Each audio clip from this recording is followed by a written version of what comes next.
ஸ்ரீமதே ராமானுஜாய நமஹ. இந்த க்ஷேத்திரம் திருநாங்கூர் சீர்காழிக்கு அருகாமையில் 11 கிலோமீட்டருக்கு தாண்டி இந்த இடத்துல திருநாங்கூர் அப்படின்னு சொல்லிட்டு இந்த விசேஷமான திவ்ய ஸ்தலங்கள்லாம் இருக்கக்கூடிய க்ஷேத்திரம். நம்ம இப்போ இருக்கக்கூடிய திவ்ய தேசம் திருநாங்கூரில் செம்பொன் செய் கோயில் அப்படின்னு பேர். இந்த திவ்ய தேசம் ரொம்ப நூற்றாண்டுகளுக்கு முன்னாடி பழமையான ஒரு க்ஷேத்திரம். அதாவது ராமனுடைய காலத்தில் ராமர் இந்த க்ஷேத்திரத்தில் யாகம் பண்ணி அவருடைய தோஷங்கள் எல்லாம் நிவர்த்தியானது அப்படிங்கிறதா ஸ்தலபுராணம். ஆக ராமருக்கு முன்காலத்திலேயே இருந்த க்ஷேத்திரம், ராமரே இந்த க்ஷேத்திரத்தில் பரிகாரம் பண்ணினார் அப்படிங்கிறது ரொம்ப ஆச்சரியமான ஸ்தலம். இப்போ மூலவர் பேரருளாளன் அப்படின்னு நாமதேயம், பெரிய அருள் கொடுக்கறதாக ஸ்தலபுராணம்.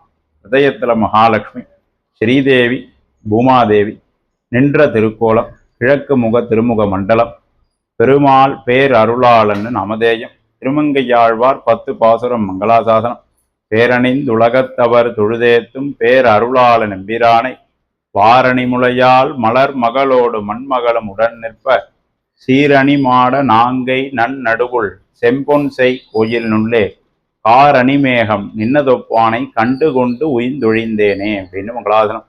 பேர் அருளாளன் ஒரு ஏழை சிறுவன் இந்த க்ஷேத்திரத்துக்கு முகுந்தன்னு பேர். அவனுடைய வறுமை தீராத இந்த க்ஷேத்திரத்தில் வறுமை தீரணும் அப்படின்னு 32,000 முறை ஓம் நமோ நாராயணான்னு இந்த க்ஷேத்திரத்தில் 3 நாள் தங்கி ஜபம் பண்ணுறார். எதனால் அவர் ஓம் நமோ நாராயணான்னு ஜபம் பண்ணுறாருன்னா, நலந்தரும் சொல்லை நான் கண்டு கொண்டேன் நாராயணா என்னும் நாமம்னு நம்ம திருமங்கியாழ்வாரே மங்களாசாசனம். அந்த ஒரு பிரமாணம் 3 நாள்ல முடிஞ்ச உடனேயே பெருமாள் கருணாமூர்த்தி இல்லையா, பேர் அருளாளனாக அவருக்கு பிரத்யட்சமாகி ஸ்ரீதேவி பூமிதேவி சகிதரா அவருடைய வறுமையை தீர்த்ததோட இனி வறுமையே வராதது போல ஒரு புதையலையே காட்டி கொடுத்ததாக ஸ்தலபுராணம். அதனால புதையல் காட்டிய பேரருளாளன் அப்படின்னு நமதேயம். ஆக இந்த க்ஷேத்திரத்துல இந்த பெருமானை சேவிச்சாலே வறுமை தீரும் அப்படிங்கிறதா ஸ்தலபுராணம். இன்னைக்கும் இந்த க்ஷேத்திரத்துல நிறைய பேர் எம்பெருமான்கிட்ட அபார லாபம், தொழில் அபிவிருத்தி, மகாலட்சுமியினுடைய கடாட்சங்கள்லாம் கிடைக்கணும், வறுமை எல்லாம் தீரணும்னு இந்த பெருமாள்கிட்ட பிரார்த்தனை பண்ணிக்கிறாங்க. எல்லாருக்கும் பெருமாள் நிறைய செல்வதங்கள்லாம் கொடுத்துட்டு இருக்கார் அப்படிங்கிறதா ஸ்தலபுராணம். அதான் இந்த பெருமாளுக்கு பேர் அருளாளன்னு மூலவருக்கு நாமதேயம். அதுல இன்னொரு விசேஷமா என்ன சொல்றோம்னா, பேர் அருளாளன்கிறது எந்த பெருமாளுடைய பேர் அப்படின்னா, காஞ்சிபுரம் தேவப்பெருமாள் அவருடைய பேர். நமக்கெல்லாம் தெரியும், அத்திவரதர்னு சொல்லிட்டு 40 வருஷத்துக்கு ஒரு தடவை அந்த குளத்துலேருந்து வெளியில எடுக்கிறாங்க.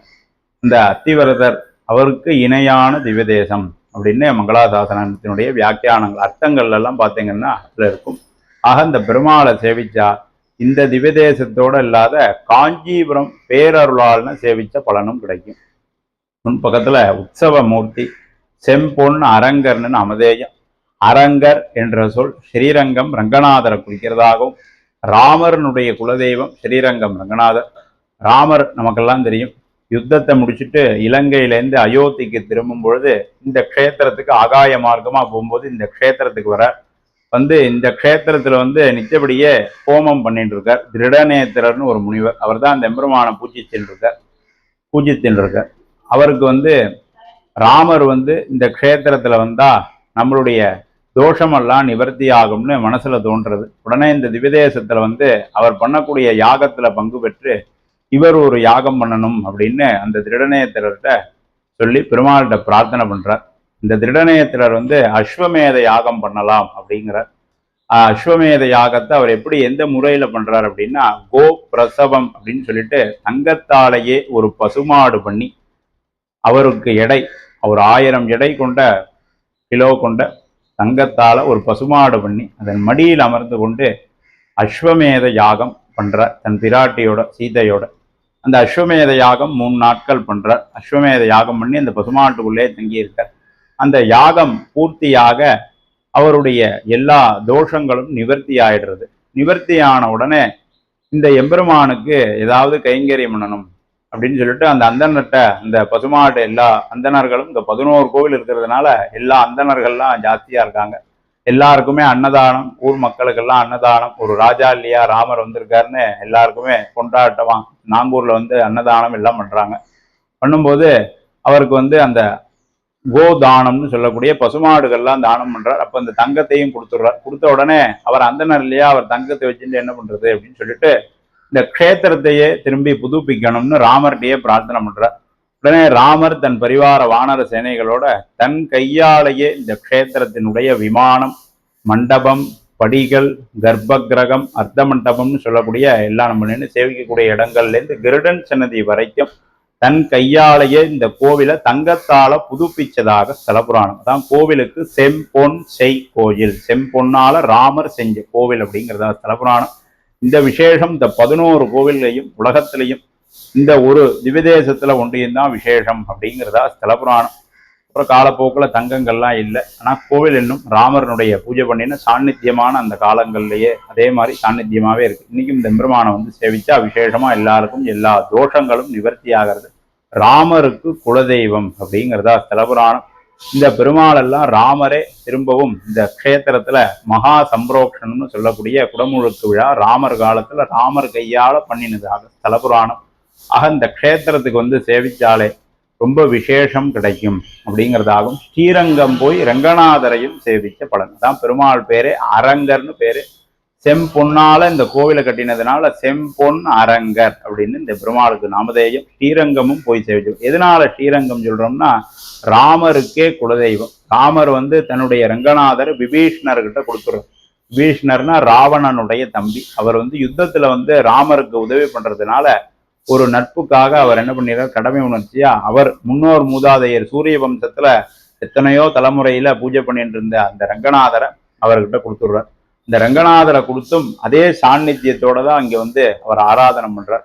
அதனால நம்மளே தொடர்ச்சியா ஒரு 10 நாள் ஒரு காரியம் பண்ணோம்னா திரும்பி வேற ஒரு வேலை செய்யும் போது அதனுடைய தொடர்ச்சியா தான் பண்ணுவோம். அந்த மாதிரி அவர் இங்க வந்து பூஜை பண்ணாலும் இந்த ரங்கநாதரை நினைச்சிட்டு தான் பண்றார். பெருமாளும் ரங்கநாதரா மாறிதான் அவருடைய தோஷங்கள் எல்லாம் நிவர்த்தி பண்றார். அதனால இவருக்கு செம்பொன் அரங்கர். சமஸ்கிருதத்துல வடமொழியில ஹேம ரங்கநாதன் பேர் பெருமாளுக்கு.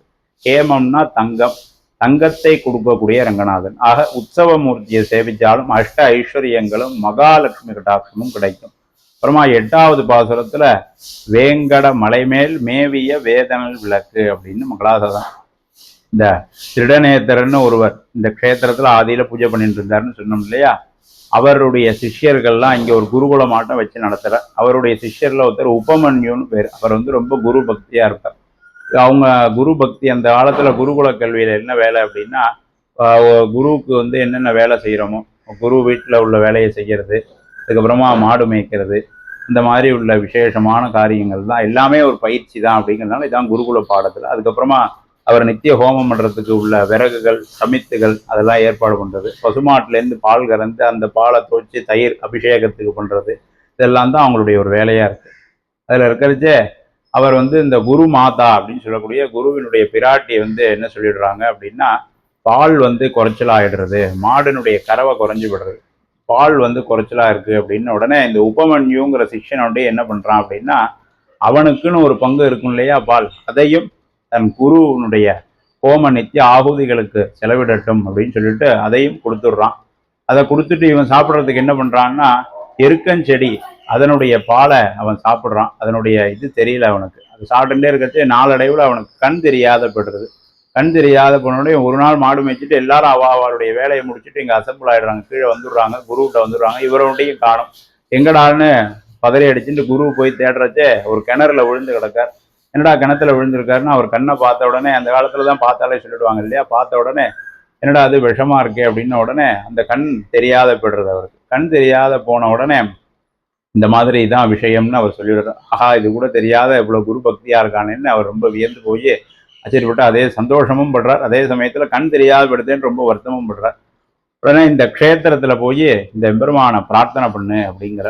இந்த எம்பெருமானை பிரார்த்தனை பண்ண பண்ண பண்ண அவர் வந்து என்ன பண்றாருன்னா, ஒரு அசடிரியாட்டம் வந்து அப்பம் பண்ணி நிவேதனம் பண்ணணும்னு சொல்ல, கண் தெரியாத காலத்துலையும் தன் கையாலேயே இந்த எம்பெருமானுக்கு அப்பம் பண்ணி அதை நிவேதனம் பண்ற. அதை சாப்பிட்டா சரியா போயிடும்னு ஒரு அசடிரியாட்டம் மனசுல தோன்றது. அப்பயுமே தான் சாப்பிடாத தன்னுடைய குருவுக்கு கொடுத்துட்டு தான் அதை சாப்பிடணும், குரு பிரசாதமானு சொல்லிட்டு அதை குருவுக்கு கொடுத்துட்டு அப்புறமா சாப்பிட்ற அந்த உபமன்யுங்கிறவர். இந்த மாதிரி குரு பக்தியை பார்த்த உடனே பெருமாள் அவருடைய இஷ்ட தெய்வமா திருப்பதி பெருமாளாகவே பிரத்யட்சமாகி அவருடைய கண் சம்பந்தப்பட்ட தோஷங்கள் எல்லாம் நிவர்த்தி பண்ணி இந்த இடத்தையுமே திருப்பதியா மாற்றி அவருக்கு அனுகிரகம் பண்ணினதா ஸ்தலபுராணம். அதான் 8வது பாசுரத்துல வேங்கட மலைமேல் மேவிய வேத நல் விளக்கு அப்படின்னு சொல்லிட்டு இதுல ஒரு மங்களாசாசனம் திருமங்கி ஆடும். ஆக ஸ்ரீரங்கம் ராமருக்கு ரங்கநாதராகவும், முகுந்தன்னு பேர் அந்த ஏழை சிறுவனுக்கு வறுமையை தீர்த்து பேர் அருளாளன் காஞ்சிபுரத்து எம்பெருமானாகவும், இந்த உபமன்யுங்கிற சிஷ்யனுக்கு திருப்பதி எம்பெருமானாகவும், ஆக 3 திவ்ய தேசத்துக்கும் போய் சேவிச்ச பலன் இந்த ஒரு திவ்ய தேசத்துக்கு வந்தாலே கிடைக்கும். இதுல இன்னும் மேலும் ஒரு விசேஷம்னா, இந்த ஸ்ரீரங்கம், திருப்பதி, காஞ்சிபுரம் 3மே ரொம்ப விசேஷமான ஸ்தலம். ஸ்ரீரங்கம் போனா ஸ்ரீரங்கம் சேவிச்ச பலன், காஞ்சிபுரம் போனா காஞ்சிபுரம் சேவிச்ச பலன், திருப்பதிக்கு போனா திருப்பதியை சேவிச்ச பலன். நான் 3 திவ்ய தேசமும் ஒரே இடத்துல சேவிச்ச பலன் கிடைக்கணுமா, இந்த நாங்கூர் செம்பொன் செய் கோவிலுக்கு வந்தா 3 கோவிலையும் சேவிச்ச பலன் கிடைக்கும் அப்படிங்கிறதாக ஸ்தலபுராணம். இத்தனை விசேஷங்கள் உள்ள க்ஷேத்திரம் திருமங்கி ஆழ்வார் மங்களாசாசனம். உற்சவரனுடைய மங்களாசாசனம். கலங்கனை வண்ணா கண்ணனே எந்தன் கார் முகிலே என நினைந்திட்டு உலங்கணிந்திருக்கும் அடியவர் தங்கள் உள்ளத்துள் ஊரிய தேனே தெளிந்த நான் மறையோர் நாங்கினன் நடுவுள் செம்பொன் செய் கோயிலினுள்ளே வளங்கொள் பேரின்பம் மண்ணி நின்னானை வணங்கினான் வாழ்ந்தொழிந்தேனே. பாசுரங்கள்லாம் ரொம்ப ஆச்சரியமான திருமங்கி ஆழ்வாருடைய மங்களாசனம். எல்லா பாசுரமும் எங்களாத விசேஷமாக தான் இருக்கும். இதில் என்ன போட்டிருக்காரு, இதில் என்ன சொல்லியிருக்காருன்னா, வளங்கொள் பேரின்பம். பெருமாளை நீங்க மனசால நினைச்சிருந்தாலே, வணங்கி சேவிச்சாலே வளத்தையும் பேரின்பத்தையும் கொடுக்குறாரு. அதுல கூட இன்பம்னு சொல்லல, வளமும் பேரின்பம் அதையும் பெருசாதான் கொடுக்குறார். வளங்கொள் பேரின்பம் மண்ணினானே வணங்கினான் வாழ்ந்தொழிந்தேனேன் மங்களாசனம். உள்ளத்துள் ஊரியதேனேன் மனசால நினைச்சிருந்தா கூட பெருமாள் இனிமையான இன்பத்தை கொடுக்குறாருன்னு மங்களாசனம். பெருமாள் தாயார் அல்லிமா மலராள்னு நாமதேயம். அல்லல் தீர்ந்தேனே அப்படின்னு மங்களாசனம். தாயாரை கண்ணால பார்த்தாலே கஷ்டங்கள் எல்லாம் நிவர்த்தி ஆகிறது அப்படிங்கிறதா மங்களாசனம். கண்டு கொண்டு அல்லல் தீர்ந்தேன். தாயாரை பார்த்தாலே கஷ்டமெல்லாம் தீரும். ஆக 3 திவ்யதேசம் சேவிக்கப்படும். 35வது திவ்யதேசம். இந்த திவ்யதேசத்துக்கு திருநாங்கூர் பஸ்ஸில் வந்தீங்கன்னா சேவிக்கலாம். நாராயணா.